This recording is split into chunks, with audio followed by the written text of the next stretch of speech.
Hello everyone, I'm Ray Cedric Faustino. Sa video na ito, i-explore natin ang Miro, isang online collaborative whiteboard na tumutulong sa teams na mag-brainstorm, mag-organize ng ideas, at mag-collaborate in real time. Ipapakita ko ang basic interface nito at ilan sa mga pinaka-useful na features. Kapag binuksan mo ang Miro, makikita mo ang dashboard kung saan nakasave ang lahat ng boards mo. Dito pwede kang gumawa ng bagong board o mag-open ng existing one. Pagkatapos buksan ng board, mapapansin mo ang malaking infinite canvas.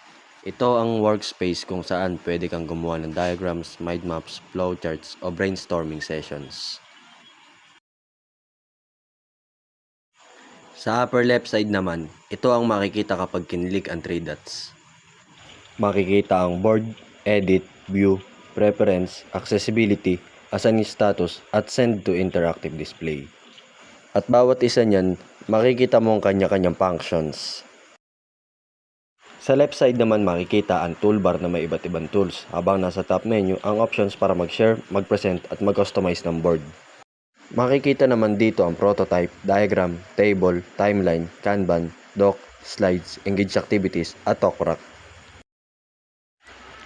Para sa templates, maaari niyong gamitin ang kanilang mga provided templates base sa iyong mga kailangan, at iyan ang mga nakikita niyo sa ating screen.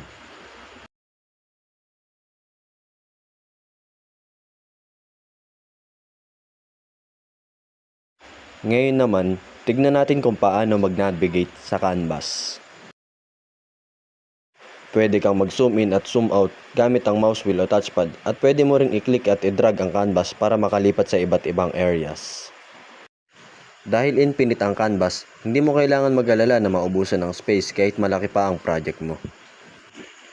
Isa sa mga pinakapopular na feature ng Miro ay ang sticky notes.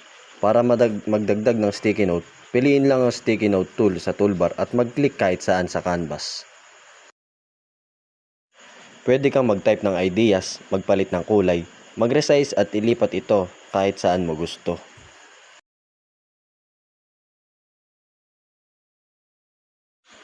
Maaari ka pang magdagdag kung ilan ang gusto mong ilagay na sticky notes, at pwede ka ring mamili kung ano ang iyong gusto.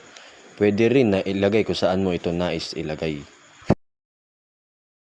And maganda dito kung iba't iba ang kulay. At pwede ka rin maglagay ng kahit anong gusto mong ilagay na text dito.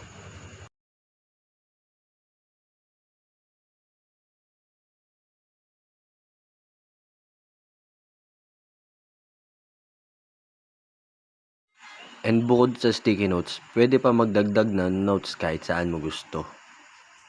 Just click kung saan part mo gustong ilagay.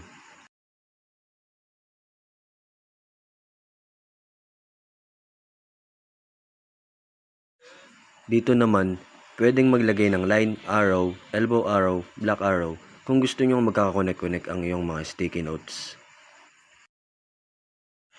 Halimbawa ay ganito, i-connect natin ang blue to yellow.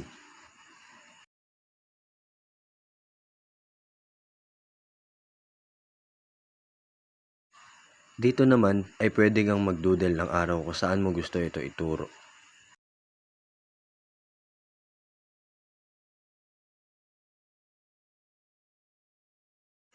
Ngayon ay itry natin ang araw at elbow araw. Just click at i-drag lang.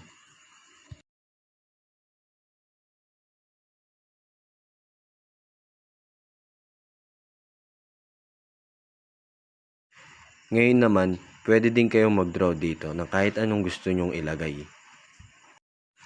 Halimbawa na ito-draw natin ay heart.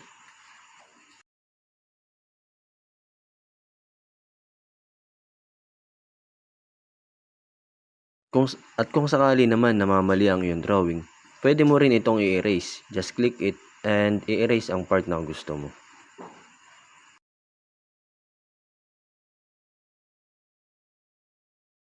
Dito naman ay pwede kang mamili ng frame o pwede mong i-custom, at pwede ka na rin mamili kung anong size ang gusto mo.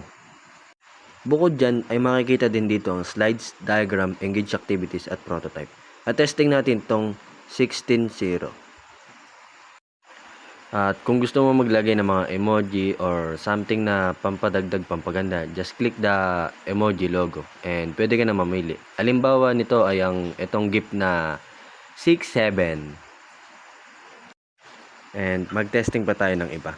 Halimbawa ay itong like. Pwede natin ilagay natin siya dito. At pwede pa ding magdagdag na kung ano pang gusto nating ilagay. Halimbawa, pwede ka din maglagay ng picture o kung ano man na gusto mo. At pwede ka rin mag-comment. Halimbawa ay ito. Pwede kang maglagay ng comment kada sticky notes. And pag kinlik mo ang nasa ibabaw ng plus logo sa left side, ay pwede kang maglagay dito ng feedback. Halimbawa ay ito. Ayan, pwedeng maglagay ng feedback. And dito nagtatapos ang aming pag-explore ng aking mga kagrupo dito sa Miro app.